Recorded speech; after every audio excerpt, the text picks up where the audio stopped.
Before I even started with that, I just wanted to make sure that video looks good. I need to know if you're seeing me pixelated like a tomato, like a potato, because I am back behind the iron rainbow, people. And I wanted to make sure that I'm on the right mic before we start going. Is the audio sufficiently good? And is the video sufficiently good? Microphone. We're on the right mic. Video. Okay, let me see here. Potato. Damn it. Pixelated. How is the audio more important than the video? Okay, good.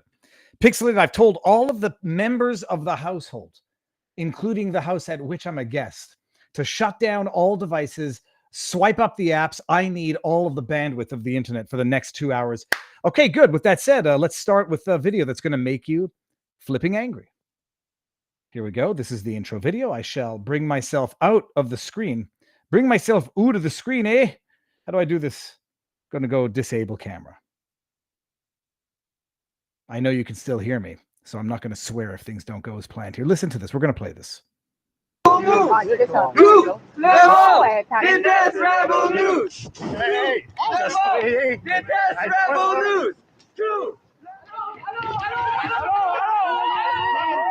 know what?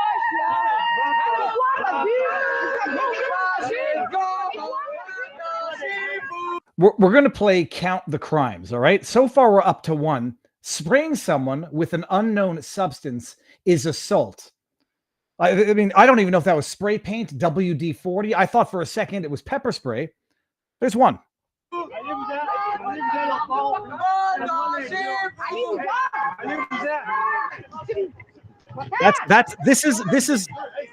This is threats. I mean, I don't know what exact crime you would qualify it as.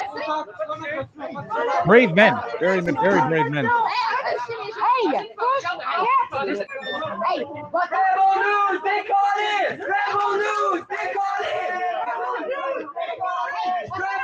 Keep walking, people.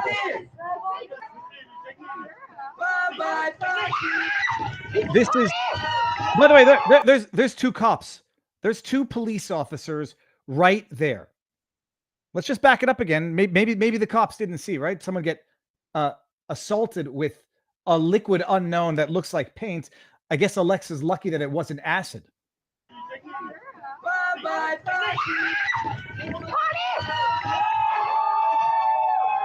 Look at those 2 flipping idiots right there. And you'll see them again. They come back in a bit.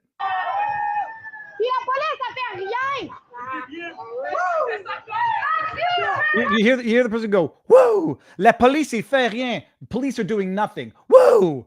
Let's do some more. Let's push the limit a little more.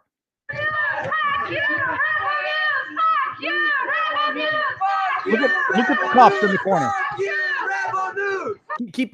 Bear in mind that there are 2 armed police officers right behind her. I don't know if they are SPVM, Sécurité Policière Ville de Montréal, or Sûreté de Québec. So I don't know if it's Valérie Plante's fault or François Legault's fault, but let's just say I'll place the blame equally on both of them.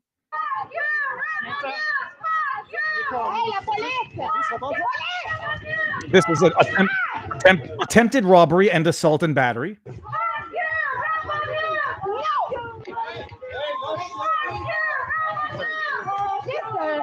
Oh, there they are.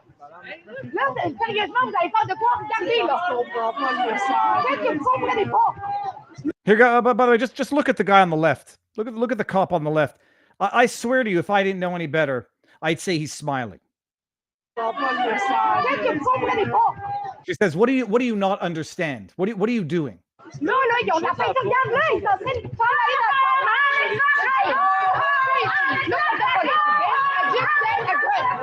Look at that guy. Look at that guy. Smiling. Oh, it is WD-40. Hold on. I actually thought they outlawed WD-40 in Quebec, in Canada. Is that? No. Hold on. Is that bug spray? What is that? Hold on. I got to get my dog. He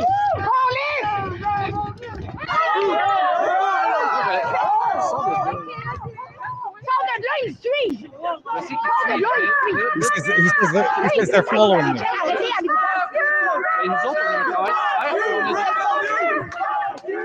Can you believe that? That's Alexa Lavoie. a journalist at Rebel News. The fact that she's a woman doesn't make any of this any worse. I'm going to say like, oh my God, how dare a mob of men assault a woman? It wouldn't be any better if it were a man that they were assaulting. The cops are sitting there. They're not just sitting there like idiots. They're sitting there like accomplices.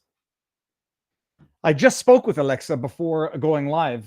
We talked about it, and that wasn't at the McGill campus. Apparently, there's a new encampment that has sprung up in a place called Victoria Square, Square Victoria. It's down there. If I remember correctly, there's a restaurant in the neighborhood. It's in that square. There's a tuxedo shop. They always have like maple syrup booths. There's a gold and silver place right around the corner. They set up a new encampment. Alexa goes there, and she told me that 2 other police officers, not those 2 that we saw in the video doing nothing, 2 other police officers told her, they said to her, and I'm quoting them, or I'm quoting her, quoting them to her, "We told you we weren't going to protect you." And that she told me that as she was fleeing, running away from this group of thugs who were assaulting her, that the cops on a bike biked off and a cop in a car drove off. And we saw those 2 shit-eating grins on their face sitting there. They saw a man assault Alexa Lavoie by spraying paint on her. He had a canister of paint. That dude wasn't running anywhere fast. And they sat there, clearly, it would seem, on stand-down orders, and let a woman, a person, a journalist, get assaulted in broad daylight in Montreal, Quebec, Canada in 2024. Why? Because it's Justin Trudeau's Canada, it's François Legault's Quebec, and it's Valérie Plante's Montreal. And if any of you have forgotten who Valérie Plante is, she's the jabbed, the vaxxed to the max woman who, her job is so hard, she just has to collapse every now and again when she's talking in public. Direct them to other kinds of services. So I would...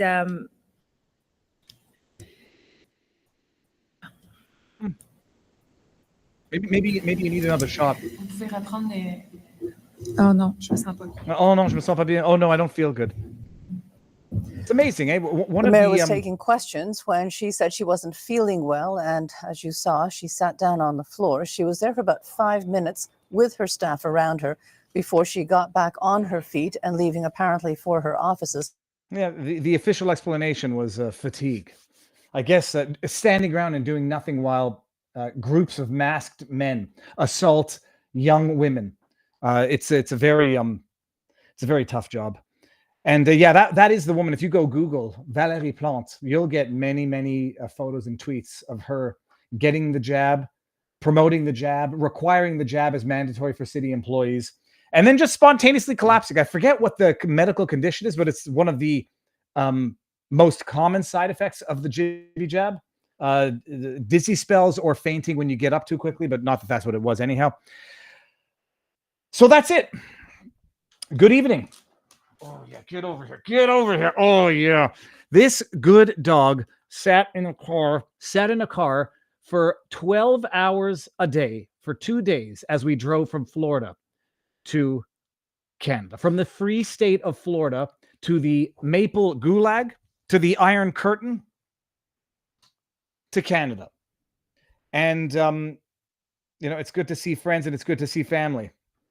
That dog was good in the car. Pudge, for those of you who don't know the paralyzed puggle, she made it the entire trip without pooing or peeing in the car until she got out of the car on the way out as we arrived. I guess she got a little too excited, and there was a little bit of she left a little treasure on the ground. Luckily, no one stepped on it too hard. Good evening, everybody. It's Sunday night. It is Viva and Barnes Law Extravaganza. You need to make a big freaking stink about that assault on Alexa Lavoie. It's not, if you don't like Rebel News, good. You're free to have your opinion, and I'm free to think you're an idiot. You can hate Rebel News, and you could think they're a propagandist, activist organization and not journalists. You can think that. If there's any soul out there who thinks that what Alexa Lavoie experienced is deserved, is FAFO, is karma, you are part of the problem. You are a godforsaken idiot, and it's not clear that there's any saving your egregious stupidity or malicious malevolence. Fine, period.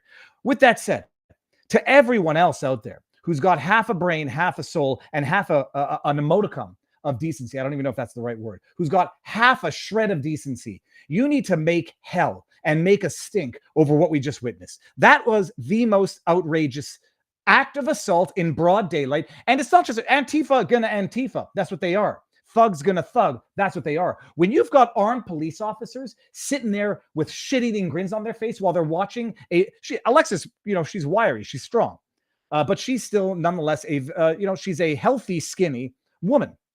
When you see a young, I don't even care, she's a bodybuilding muscle woman. When you see a woman getting assaulted by a group of masked men with umbrellas and you sit around and do nothing, as a police officer, you are a Hitler's willing executioner. You are a secret service to the police. You're not police anymore. You are armed thugs enabling masked men to commit assaults. You are, is it the brown coats or the brown shirts? You are the commie enablers. Here's a link to the tweets. Link to tweets. Blast it and put Valérie Plante. Valérie Plante, her Twitter handle is, I believe it's at Val _. Yeah, it's at Val _Plante, like plant with an E, which she's about as useless as a potted plant. At VAL Victor Alpha Lima _Plante, Papa Lima Alpha November Tango Echo. Tag her. Tag Supreme Leader François Legault. What's his name? François Legault. He is François, FRANCOISLEGAULT. Tag François Legault. Tag the SPVM. Tag everybody. Tag Tucker Carlson. Tag Fox News. Tag Russell Brand. Tag Joe Rogan. And put Montreal on the international map yet again for all the wrong reasons. Remember, once upon a time, they diverted all of the sewage, all of the raw sewage into the St. Lawrence River because they had to update the shit thing, where they filter all the poop out, and they diverted raw sewage into the St. Lawrence River, and I went down there to record it. Condoms everywhere. We made CNN for that. Montreal deserves to be on CNN again. Encampments taking over McGill campus. Encampments taking over public parks, public squares, while armed police officers sit by like a bunch of jackasses and witness and I guess they would, aid and abet the assault of young women. Where are the feminists? All right, people. Hold on one second. I was supposed to do one thing as I was playing that video live because hold on. Okay, good. I am live. Oh, is that what I look like? That's a pixelated potato face. Ew. Hold on, everybody. As we get going here, I got to go to, because I don't ever want to be accused of lacking ethics. There we go, people. I've checked the box that says this stream contains a paid promotion, because it does. First of all, you'll notice I'm using Rumble Studio, so I might want to show the world again how amazing and revolutionary RAC, the Rumble Advertising Center, is. But we've got a stream. We got a sponsor for tonight's stream, and it's our good friends at the Wellness Company. When you talk about governments doing nothing while their citizens get assaulted by armed thugs, when you talk about governments who, if anybody is still left wondering, thinking whether or not governments are acting in the best interest of the people, you haven't been paying attention for the last 4 going on 5 years now, because that was the revelatory moment to make it clear to everyone out there. Our governments, not only are they a necessary evil, they are the evil of the necessary evils. If anybody thinks that they're out looking out for our best interests, looking out to protect the citizens, looking to be responsible, transparent, accountable, if you haven't learned anything over the last 5 years, you're an idiot, period. It's been going on for a lot longer than that, but that was the watershed moment. COVID was the watershed moment. The jab was the watershed moment. Masks, watershed moment. Ukraine brainwashing, watershed moment. And now the Gaza-Israel conflict. These are watershed moments that let you know your governments don't give a sweet bugger all about you. They are about importing international conflict, exacerbating crisis, fabricating crisis, manufacturing crises so they can gain even more control over the population. And what's the latest one? AstraZeneca recently admitted in court that its COVID-19 vaccine could result in life-threatening blood clots. It's amazing. Safe and effective, even though they never tested it for effectiveness. Even though they had no reason to say it was safe. There are 2 types of lies: saying something you know is not true, and saying something for which you have no basis to say is true. Our governments lied to us. The admission by AstraZeneca is the first of its kind and won't be the last after the damage we've seen these vaccines cause. The question now is, if you got the vaccine, what can you do about it? Fortunately, Dr. Peter McCullough and his team at the Wellness Company have been leading experts in treating vaccine injury and long COVID since early on, and their research has shown that nattokinase, that's how you pronounce it, alongside bromelain and curcumin, derived from turmeric, has great potential in detoxing side effects. I remember over Christmas, the last time I was in Canada, I got a wicked sinus infection. Jessica Rose, a good friend who I've never met in real life, but is a good friend. Turmeric, she said. It's not a turmeric. She says, put it in butter and drink it with tea. And it was delicious and it worked. But I was also taking antibiotics at that time. Dr. McCullough notes that, quote, out of all of the available therapies I've used in my practice, I believe nattokinase and related peptides hold the greatest promise for patients at this time. This groundbreaking discovery led to the formulation of the Wellness Company's Spike Support Formula, which contains nattokinase, and Dr. McCullough's published base spike detox protocol combines powerful nattokinase, bromelain, and curcumin with incredible results in the patient population. To date, tens of thousands of people have followed Dr. McCullough's protocol and taken base spike trio from the Wellness Company, and the results have been nothing short of miraculous. This is it. Purchasing each ingredient in Spike Support will cost you a little bit more. You'll save 35% if you get the kit.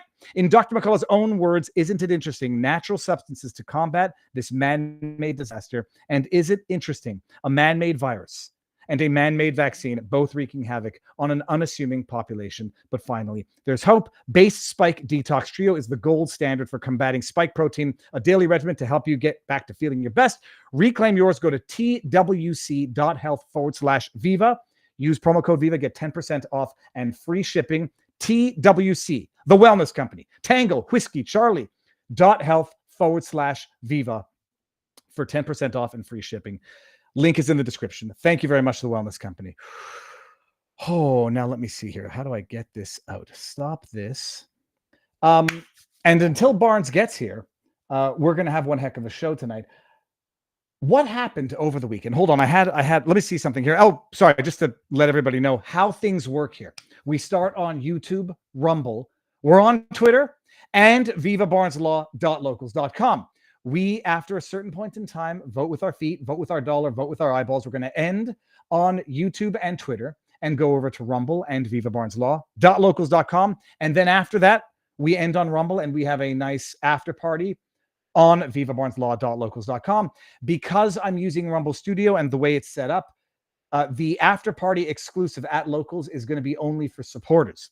If you want to support, you can put up these beautiful things called Rumble Rants, Super Chats. The best way to support, $10 a month or $100 a year if you get the entire year in one shot at vivabarneslaw.locals.com. Liam Sturgrass says, Viva, looking forward to meeting you in Toronto in a few weeks at the Rebel News Democracy Fund's Journalism Conference. It's going to be funny. It's fun. It's going to be fun. And it's also going to be funny that I'm spent the last, how long? 5 years? Like Happy Gilmore-esque denial. I'm not a golfer. I'm not a golfer. Face it, Happy, you're a golfer. I'm not a journalist. I'm a commentator and a pain in the ass with a lot of energy. Bruce 28 from our Locals community says, Viva, hope this is allowed. Hope this is allowed. Being strong and resilient is what kept me alive when I was hit by a car in 2019. I lost my leg, but I kept my life.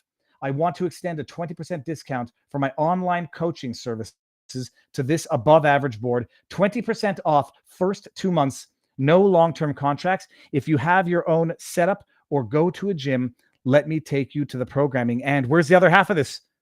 Hold on. Okay. Well, so I've noticed something. Okay. I'm going to bring this up to the team. I don't get the entire chat in here. So I'm going to read where I left off, where it's cut off. Let me take over your programming and improve your technique. The website is Bruce Trout Barbell Club. Is that it, Bruce? I'm going to put that in the chat. Bruce Trout barbellclub.com. Instagram is Bruce Trout _SSC. Thank you and Barnes. And let me see what this one does here. Yeah, okay, so it doesn't let me bring up the whole thing, but hold on, Bruce. Let me, because I want to make sure that I get that here. Bada bing, bada boom. Here we go. This is it. I'll bring it up. I see Barnes is in the backdrop, and I don't know if he's a potato as well. Here we go. Bruce, welcome to the Barbell Club. Bruce Trout Barbell Club. I love the fact that your name is. Oh, Barnes, you're in the screen. Are you in the screen? I think so. Damn it, Bart. Okay, see, this is the thing. Okay, hold on. My computer's making. I think I screwed that up though. No, on my end, because I think I'm in presentation mode, so it automatically brings you up. All right. Well, Bruce Trout, thank you very much for the tip. And let me see here. Look at all these other ones. I can pin up here like this. Bada bing, bada boom. And what does that say? That says, oh, they were both covered up. Okay, so hold on. I'm gonna screen grab a few of these glitches that we need to fix over here. Pasha Moyer says, Viva, I'm glad you made it through the maple curtain. Now be safe, but don't watch what you say and make it back through the same maple curtain to the US. All right, I'll bring this out here. Robert, how do I do this here? Okay, I'm getting this. Okay, do this. End presentation. Sir, how are you doing? Good. It's just somehow Rumble has me looking weird. Let me see. Now you look good. I think. Oh, now you look half covered. Oh, I see what they've done. Let me see what's going on here. They have the wrong camera. Hold on. Do I? It's on your end or on my? No, this has to be on your end. Okay, wait. While you figure that out, let me see how I take you out. If I go solo, okay. Now I see. There we go. Okay, now I can take Barnes out when I do it that way. All right. Well, while Barnes figures out the camera stuff, let me see. Let me see what's going on here. Glad you made it. What's the Trump from the tweet from Trump? Let me see this here. Bruce Trout, bada bing, bada boom. Repeal the DC Home Rule Act, restore original boundaries, eliminate the U.S. District Court for the District of Columbia and the U.S. Court of Appeals for the District of Columbia. Repeal the 23rd Amendment. That is Trump, Lee, Massey, Lake. Who puts that tweet out? All right, awesome. Well, while Barnes does that, I think I had another couple of tweets in the backdrop here. Yeah, I want to bring this one up. Just bring this up. This is who's this guy again? Justin Jones. I think he made his name for himself by being one of the guys who got censored, kicked out of it was a state legislature. Look at this.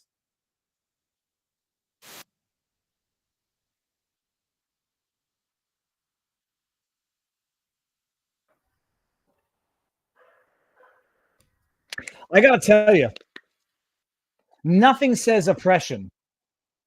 Nothing says oppression and being ignored and being discriminated against like riding a convertible BMW down a street that has been cordoned off for the protest, draped in the 2S LGBTQIA plus flag with the black. What does that say there?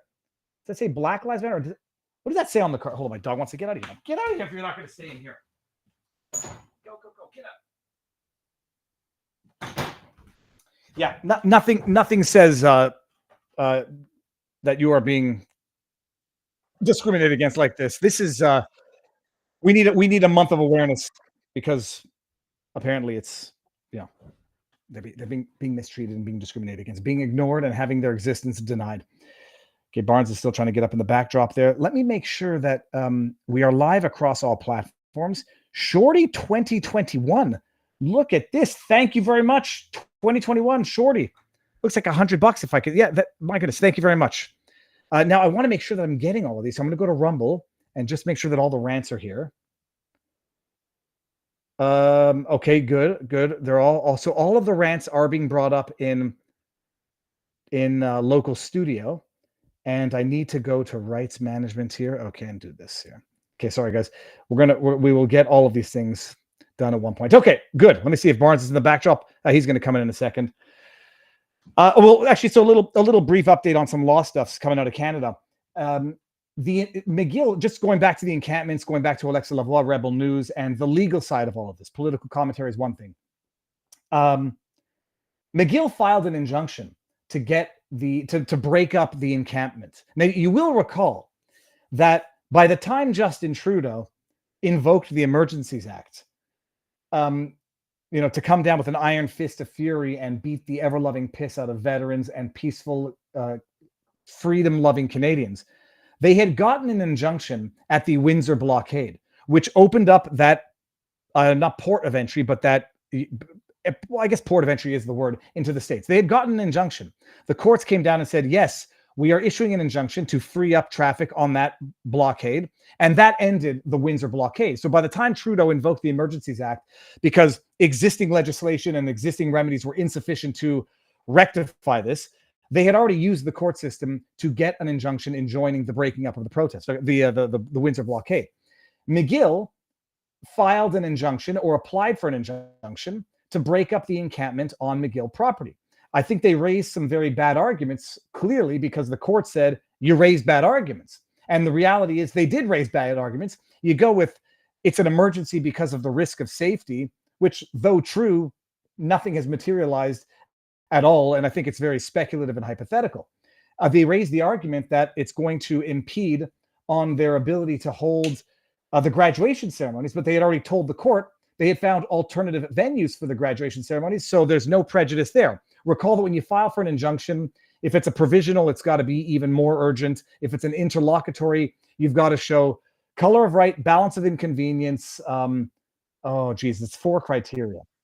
Color of right, balance of inconvenience, the likelihood of success on the merits, and urgency. And so the court basically said, you didn't prove any of these things. Your own arguments undermined it. So they didn't break up the encampment. From what I understand, the encampment on McGill is utterly destroying the actual property of McGill. And it's going to be one heck of a disaster. So they so empowered by the fact that the courts didn't break up the encampment on the McGill campus, they've now gone and usurped more public lands. Barnes is in the backdrop. I see him here. And I'm going to go, hey, Barnes, say something and let me see if the mic is picking you up. Check, check. Okay, now if everybody hears him, that's also very useful to know because he's in the backstage. But if he says something embarrassing, not knowing that he's on stage, well, that could be the end of Viva Barnes. Barnes doesn't do anything like that because he's always a total gentleman. Sir, how goes the battle? Yeah, so it looks like in Rumble Studio, it won't allow me to use the camera on the computer. Like it says so when I check in, and then it won't allow the camera to be enabled unless it's the computer camera. Interesting. Okay, so I'm going to let them know that. Also, just to know, if the presentation mode is opened and you're not on the screen, they can still hear you. So that could be embarrassing. Okay, well, I'll tell them. I'm going to let them know we're going to have bad video on both ends tonight, but at least we've got good audio. Robert, first, before we ever forget, it says The Brethren behind you. What is the book tonight? It's a book by Bob Woodward about the Supreme Court of the United States, about how it really operates, since we have a lot of cases tonight. Supreme Court released half of its big decisions, though they skipped most of the actual big decisions. The big ones are going to come out this week. We may want to there have been requests that we at least have a live chat open, but maybe we cover the debate this week, Thursday, between President Trump and President Biden. The CNN found a way to honor Biden's request and exclude Robert Kennedy. I think it would have been a lot more fun if Kennedy would have been on the stage as well. But we'll see how it goes otherwise. Do you think that may be something to do? But this is a useful book about how the Supreme Court really operates. Okay, I hadn't even thought about this. We either both of us, I will definitely be live. We'll do something live because the only question is going to be if people are going to complain that there's too much commentating over the debate. They can go watch it. But yeah, we're doing that 1,000%. It's going to be do you think it's going to happen, Robert? The debate? Yeah. Oh yeah. I mean, I think Trump. I think made Trump forfeited his leverage. He assumed that he believed that just any debate would be good for him. He's leading, so I don't see the math in that. And he gave up all his leverage, so Biden got to dictate every aspect of the terms. The big one was excluding Robert Kennedy from the debates, but the other ones included, who the moderator was, cutting the authority for the moderator to cut off Trump's mic, Trump not being able to interrupt or speak over him, and the rest. So, I think Trump will do fine. He's always done fine in debates. I don't think he'll get a big boost out of it. Remember in 2020, all the Trump camp thought, well, we just get Biden in the debates and he'll act like an idiot. And no, he's prepared for the debates. He does just fine in the debates. So that's not really going to happen. So I think, we'll see. I think it'll be okay. I don't think there'll be much big news about it one way or the other, to be honest with you. I think if it happens, it's going to be an abject disaster for Joe. And I'm still thinking there's got to be a way for Joe to back out. Something's going to happen. I can't see him actually. He has to have the debate. He's the one that's behind. I mean, he's not ahead. He's behind by 4 or 5 points. So he needs the game changer. So there's almost no risk for him. When he's behind by 4 or 5 points, he needs Trump to make a screw up. Trump to do something, if Biden screws up, it makes no difference. It's where he's at anyway. By contrast, if Trump screws up, it maybe helps Biden get back a little bit more in the race. And I think that's the math that Biden's camp is waging. And he's got a friendly moderator. He's got friendly terms. He's got a friendly environment. So I think Trump was a little too confident that any debate would be net good for him. Remember, the first debate was not net good for Trump in 2020.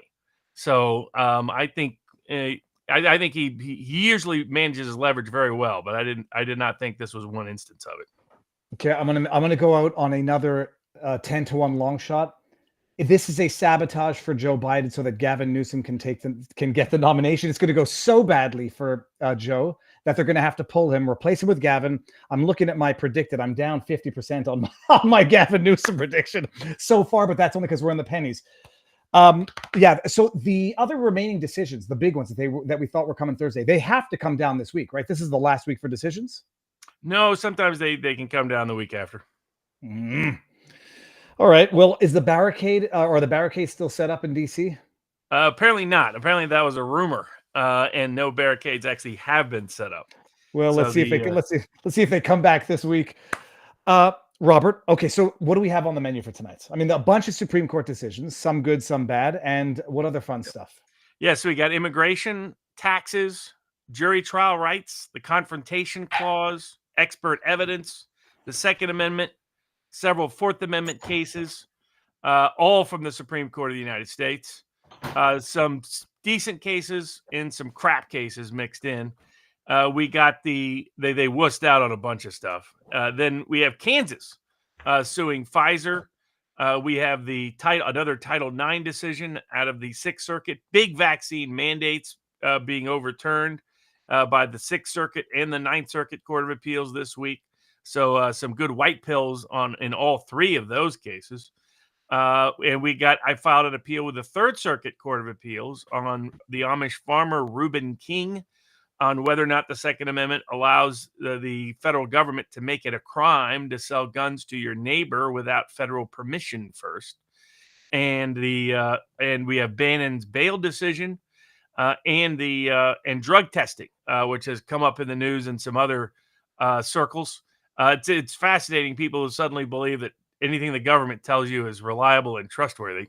But I have particular legal experience in the field of drug testing, and I'll explain to you why there's about a 1 in 5 chance if they tested anybody's kids out there that they're going to find in the hair follicles some positive test for some form of illegal drug. It's because of how that testing really works. Well, okay, look, you did a bourbon with Barnes on it last week. I did a stream where I just mentioned some people they get tempted by the numbers and the traffic, and that's actually a deterrent for me. I don't want to even feel that there's a part of me that is incentivized to talk about someone's abject misery, and there's no but to that. You had an amazing bourbon with Barnes on this. This is relating to those who don't know. Recada, there was an update. Apparently, government came in and took all 5 of his kids and placed them in strangers' possession foster care of the state. They did this because apparently they tested the 9-year-old kid for cocaine.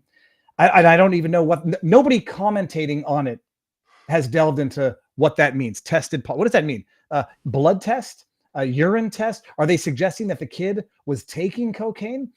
Bottom line, the headline, the information that was leaked, confidential information leaked from the court. And some people are going to say, oh, you like leaks when it helps you, but all of a sudden you don't like leaks. Something fishy is going on, and that is my only takeaway from this. They leak this private information that the kid, the 9-year-old, tested positive for cocaine. I listened to your bourbon. I listened to a couple of other people's streams to see if I could make sense of it. It doesn't seem like anybody's even asked a question. What was the test? How did it work? Was it a urine blood test or whatever? And so they just repeated. Tested positive for cocaine, 10 times the limit. And they took his 5 kids away, placed them in stranger foster care. I don't know why they couldn't go with the grandparents. I don't know why. I guess the sister who ratted them out is not going to take the kids. She just wants to, drop bombs and let the dust fall where it falls.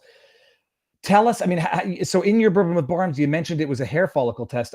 How do you know? And what is the nature of that test? Yeah, so it is fascinating that this information, it's supposed to be confidential in the state of Minnesota. They took the kids right away, originally just on protective custody grounds. And then they treated the government, they treated the kids as their property, started engaging in medical testing of the children without the consent of their parents. And this is what the CPS, Children Protective Services, often does. They commit constitutional violations on a regular basis. That when CPS wakes up in the morning and goes to sleep at night, it's committing a constitutional violation. And for those that want to lecture about protecting the kids, I've done more work than every law tuber out there representing victims of abuse in this context, represented hundreds of victims of abuse. And the organization I found to be the least reliable, least trustworthy, least likely to be an ally is the Children Protective Services. So it's from personal professional experience that I speak about Children Protective Services and the state never being somebody you want in control of anybody's kids. But what they did is now you might ask, all they did is hair follicle testing on each of the children.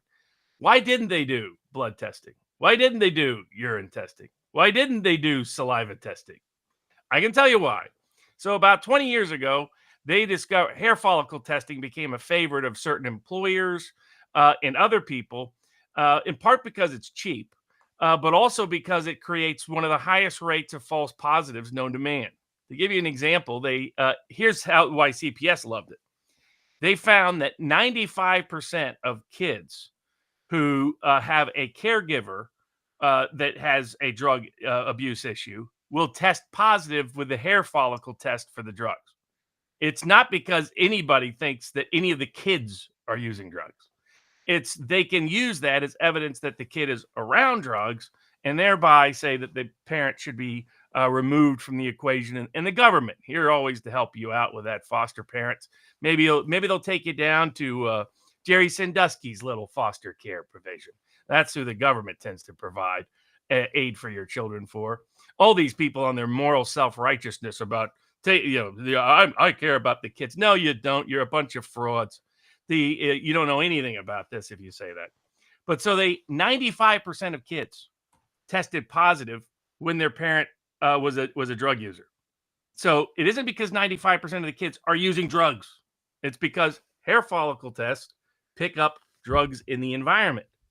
And it's why they use hair follicle test and not blood test, saliva test, or urine test, because those will come back negative. Here's the second other context in which this has arisen. Employers. Here's a good point of motivated reasoning. So you're out there in the law or in politics, and you want to find what's really the best argument for the other side of an issue, or any side of an issue. Try to find someone who has the motivation to do it. Here's who doesn't have the motivation. Children's Protective Services. They use this to steal people's kids on a regular basis. They have no incentive in telling you why hair follicle tests are unreliable for the purposes they're propounding it for. Family court judges who don't care about the Constitution to save their lives. The police who love it because they get to use it to incriminate people and put people in a position where you either have to sacrifice your kids or sacrifice your liberty, which is what they're trying to do in the Minnesota case. If you want your kids back, you better go to prison for 5 years and confess you're guilty. That's the leverage. They actually use people's kids as leverage in a criminal case. Welcome to the real criminal justice system. But none of those people have any incentive for it. Now, here's who did. For example, they considered hair follicle testing for truck drivers. They considered hair follicle testing for government workers. Well, those people did have reason to object. They didn't want to lose the truckers, and the government workers were like, you're going to take away my job for nothing. So they fully researched it. And what did they find? Hair follicle testing is notoriously unreliable for determining an individual's own use. To give you an example, years ago, they were doing it for other purposes. But in Barcelona, they found 1 out of 4 kids tested positive for cocaine in the hair follicle testing. Now, does anybody think all the kids were like, all the 10-year-olds in Barcelona are running around doing Miami Vice imitations from the 1980s and doing a line of coke before they played football each weekend? I don't think so. It's because that's how high the rate is for that testing. By the way, if you have pot in your system, you like hair follicle testing because it is notoriously inaccurate and gives false negatives 70% of the time, even when you just, did some weed. So it depends on which one. But the employers all figured this out. The truck drivers all figured this out. They're like, if you're going to do hair follicle testing, you have to follow it up immediately with a blood test, saliva test, or a urine test. And guess what we've found? So we've got real data now over a decade plus. Over 90% of the people who test positive for illicit substance use in the hair follicle test, turns out they don't have it anywhere in their body when they do a blood, urine, or saliva test. In other words, a 90% false positive rate. I'll tell you what probably shocked the people in Minnesota. Remember that earlier study, 95% of the kids test positive if they've simply been around drugs. And yet 4 of the 5 came back hair follicle tests completely clear of anything. That means that the allegations that there were like drugs everywhere is clearly not the case. That I'm sure they didn't expect that. They expected all 5 kids to come back with the hair follicle positive because it's in the environment. And there's 100 ways. If your hair is darker, if you're African American, you're also more screwed. I mean, there's all these. There's a reason why a hair follicle test is not the most reliable evidence, but it's exactly why CPS uses it. And it's exactly why employers have tried to use it, because if they want to get rid of workers for any convenient cause, they try to use it. But credit the people who've done the best legal research on this, truck drivers, because they don't screw around. You're not taking away my job for nothing, pal. So they've proven how unreliable it is. So if you see news stories out there about that, put a real big asterisk beside Well, let me ask you this. So it was my understanding, I'm just pulling up articles that confirm what you're saying in real time, Robert. It was only one of the 5 kids who tested positive. It wasn't the other 4. So that is correct. It was only 1 in 5. One of exactly. The 5. And normally, if the kids have even been around drugs at all 5 would test positive. That's the norm. And understand, CPS does this all the time. They use this regularly. So the average success rate is 95. A hair fall. The reason is because of the environment. So there's 100 ways you can get in your hair, right? And if it's anywhere, that's why 1 out of 4 kids in Barcelona tested positive. It's not because they're all doing coke. It meant that if it was anywhere, also because you can just get there's a lot of things they're testing for, other things other than the actual drug that they hope is a correlation for the actual drug. Mm-hmm. But it isn't. There's 100 ways that things can go wrong. The other problem is just with risk of human error. So for example, every narcotics officer tests positive if you do a hair follicle test for every illegal drug known to man. It isn't because all our narcotics officers are doing their own line of coke and some weed and throwing in some meth before they get on the work. There might be a few that are, but I'm sure Joe Biden's going to have like one of everything before the debate on Thursday. Pump them up here, a little here, a little here. Come on, Joe, you got to get going. Unless they put the AI version up there. That's why it has the high. It doesn't mean what everybody ran to conclude and meant. And it is fascinating. Like when people have asked me, why did all the Democrats and the media really believe that Trump's conviction would derail his entire campaign? Just look at the Nick Rekieta case.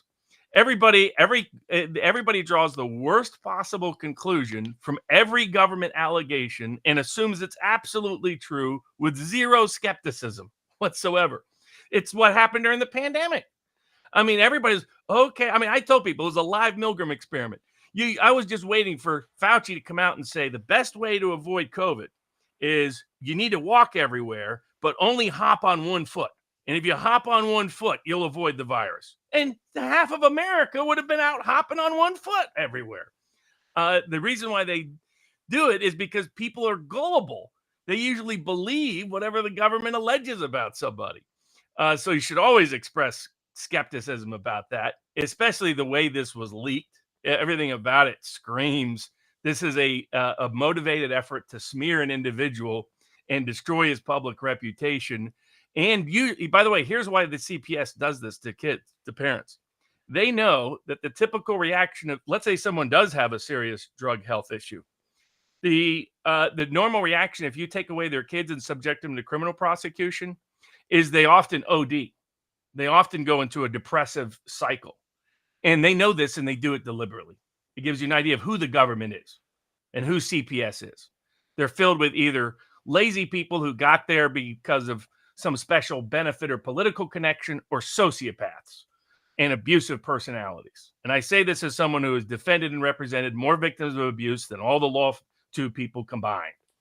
I've never dealt with a worse I've dealt with the worst agencies known to man, and CPS is still the worst, still the least reliable, least trustworthy, least honest that's ever been there.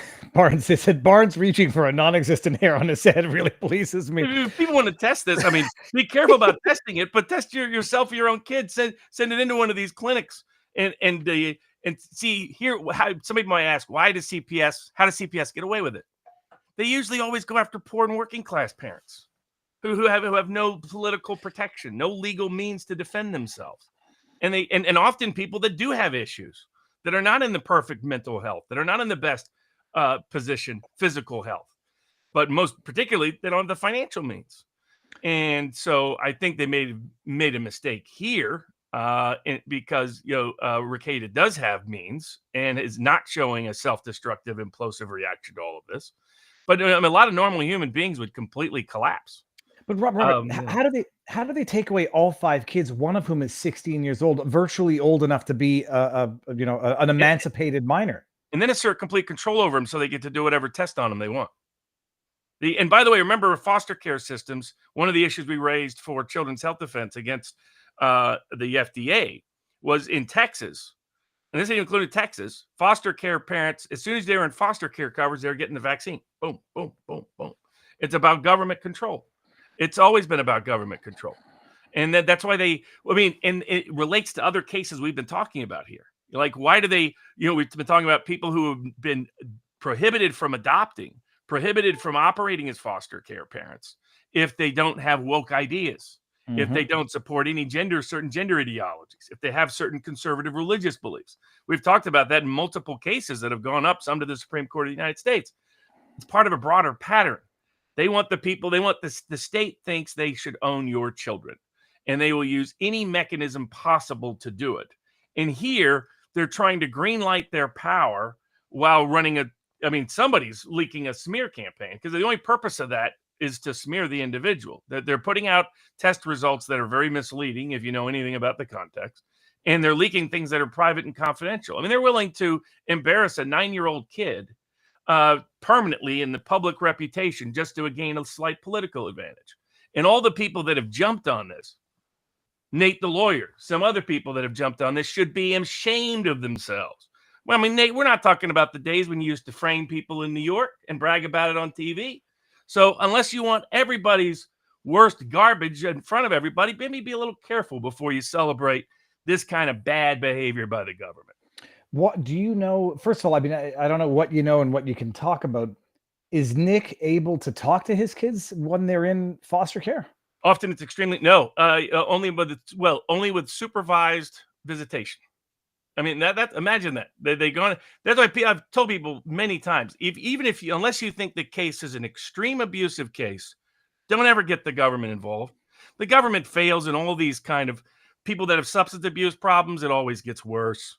Even if you postulate that assumption of a substance abuse problem, don't get the government involved. That's why I was on with Mark Robert, who was talking about, get people to meetings. Robert Kennedy has a great documentary about it. Robert Kennedy himself dealt with addiction for 10 years in his life, for a decade. He's talked about it extensively. Has a new documentary about how we handle this, and the right way and the wrong way and the effective way and the ineffective way. But CPS, the government is always net negative. I'm yet to see an experience where the government's net positive involving kids. It's just assume the worst. And we should have laws in place that require that any children in any situation like this be placed with the next of kin. That should be the law. Instead, it's government permitted, government licensed, government approved people. Another issue that I have to remind myself of is the chat keeps scrolling, so it makes it hard to pin the comment. Pennsylvania CPS ruined my family. We sold the family home, wasted $144,000, and lost 4 of my 5 children to the system. These people have a special place in hell. Caseworkers make money off the kids. They often are done. Their contract. There's all kinds of subcontracting that occurs with private contractors. There's other financial incentives in place. So their only incentive is to keep them in the system. The longer in the system, the more money they make, the more power they get. And that's the problem. I can't tell you the rage I experienced dealing with CPS when I was representing, again, actual victims. of actual abuse, of real neglect, and seeing firsthand that CPS was the worst of them all. Do we know why they weren't able to go with Nick's parents or his wife's parents? It's the way the court does it. That's why.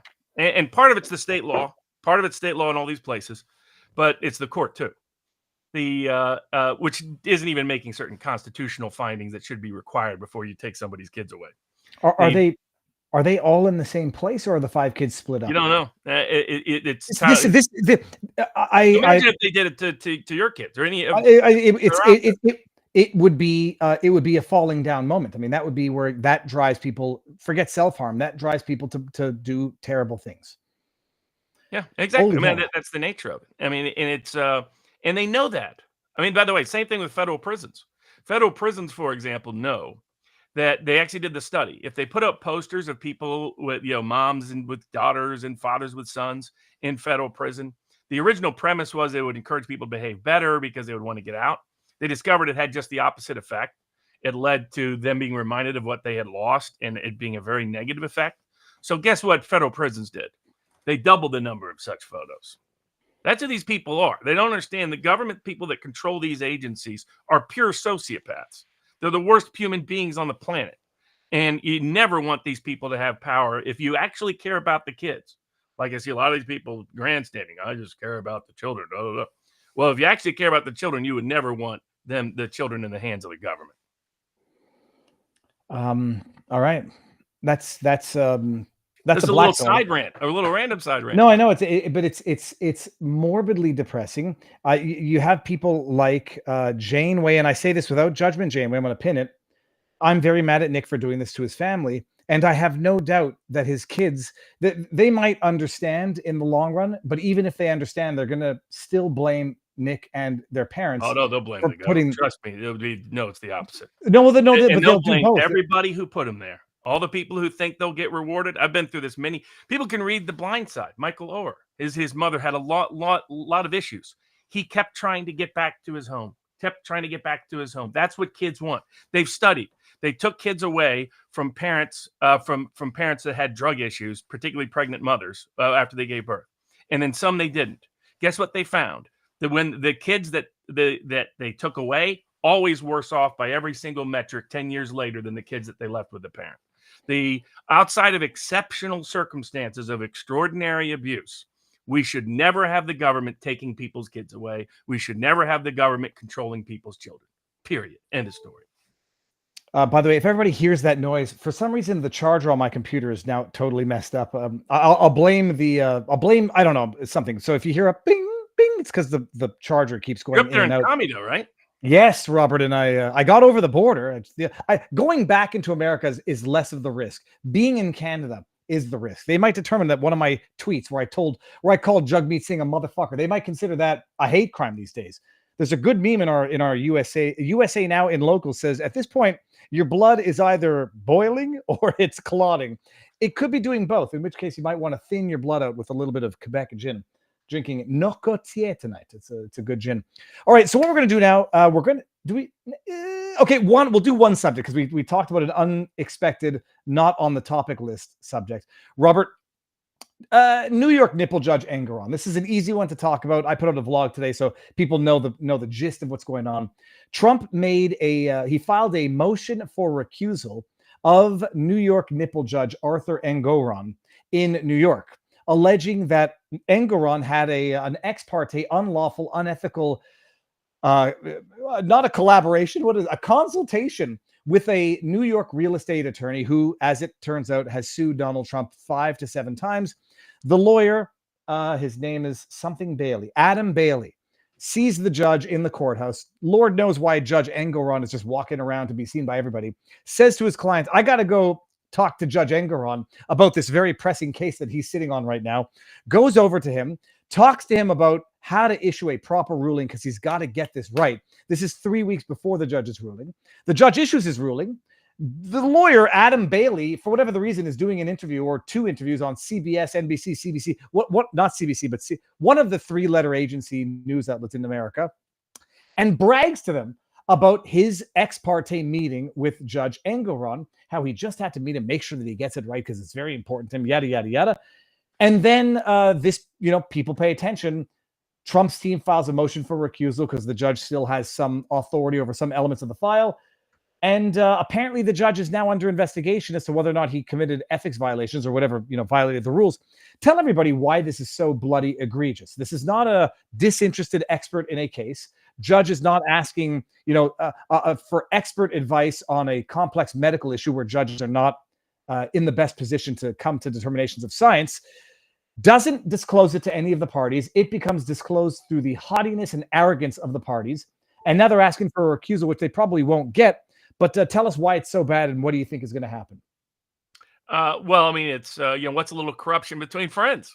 It's just a joke how bad the justice system has become. It should be an example when same people are skeptical of the Trump case, embrace everything that happens to other people in the cases. It should express the same skepticism no matter who the case is about. But what you're seeing with the Trump case is how our criminal justice and civil justice system really operate. It's just because he is at a different level of public attention, people are getting a crash course in how it works. That normally what our justice system does really well is they only screw over the politically marginalized. And only a small percentage of people. So, some ordinary Joe gets, subject to the system, gets to experience Kafka's trial. But it's not a majority of the country, and it's not people who know a majority of the country. And so consequently, a lot of ordinary, the normies are shocked to see this going on. But it's patently unethical, patently illegal, patently beyond any degree of propriety. Shouldn't have had any conversation with the guy about a pending case. Should have disclosed that there was such a conversation, given the potential for extrajudicial influence. And an impermissible influence. And then, of course, it's only now coming public because the lawyer's dumb enough to go out and talk to people because he's happy about it. He's eager to tell the world about it. And so it gives you a sense of the scale of what's taking place. But it's just one more extraordinary breach. I mean, when you got former Governor Cuomo going on Bill Maher and being like, this kind of looks bad, and it looks bad because it kind of is bad. You have a sense of how bad it is. And Bill Maher is like, oh my goodness, this has backfired. Trump is raising record sums of money and going up in the polls. I mean, it's what we predicted would happen because enough of the American people are awake and alert to what's taking place, at least as to the Trump case, even if not to other cases. And what you're seeing and witnessing is the consequences that flow from that. All right, before we head over, I'm going to try to get through a bunch of these, Robert. I'll pin these up there. Don't sign the effing birth certificate. It says fire of freedom from our Viva Barnes Law.locals.com community. Oh, so you can actually pull up the locals. That's cool. Yes, this is one of the good things is that it has a separate tab for all donations from all three platforms. So it's fantastic. Yeah. Tucker just interviewed J.D. Vance for 2 hours exhibiting his populist route. Bergman would be the ego choice for Trump. I got money on J.D. Vance and Vivek Ramaswamy. J.D. Vance would be the choice. J.D. Vance would be the assassination insurance that he definitely... his choice he's going to unveil at the VP debate. Oh, he's bringing him to the VP debate. So, I mean, to the presidential debate. He's bringing his VP. So I'm assuming it's not going to be like all the candidates. Maybe you never know with Trump. Maybe it'll be, Celebrity Apprentice or whatever. So maybe here's 8 of them. These are the 8 I'm considering. I don't think it will be that, but we'll see. But yeah, I hope it's J.D. Vance, not Tim Scott, not Marco Rubio, not any of those establishment hacks. Burgum. I mean, Burgum's boring. I appreciate they don't want the VP upstaging the P, but that would never even happen with a JD. But JD would be assassination insurance against Donald Trump because JD is freaking awesome. I'll be working for 3 days in Toronto. I'm considering disabling all of my social media for that week. I get it. And if I go here, hold on, I gotta go pin on timer here. Oh, son of a bee sting. Barnes for SCOTUS or to replace the Federalist Society. That works for me. And now it seems that I can see all donations. I have to scroll up. Okay, I'll figure this out afterwards. We're gonna end on YouTube. Oh, hold on, Robert, bear with me because I want to try this out as well. Because I'm going to use Rack right now. We are 14,000, 15, 16. We're 17,700 live across all platforms. I'm gonna run an ad on Rumble Advertising Center, and it's going to be. Hold on. Okay, I think I've seen. There might be. Hold on. Let's try this. Bada bing, bada boom. Okay, we might. There might be an issue. Okay, good. I will be the test trial dude for all of the Rumble stuff. Okay, I think there might be a glitch in terms of the limits if it's going to. Well, okay, hold on. Look at that. Let's try this one here. No, not that one. Oh, am I just going to go find? I'm going to go find True Social again. Hold on. You know what? Let's just do Rumble Store. Let's do this. Okay, is it? Here we go. No, okay, fine. It's not working. So there's a glitch. Okay, we'll get to it afterwards. What we're going to do right now is we're going to end on YouTube and Twitter. And if I go here, Rumble and locals. Okay, I'm going to update the stream, and we're going to see everybody over on Rumble or vivabarneslaw.locals.com, and I'll post the entire stream on Viva Clips. I will post the audio to Viva Barnes Law for the People on Podbean, and it puts it all across the other platforms. And that is it. Update stream.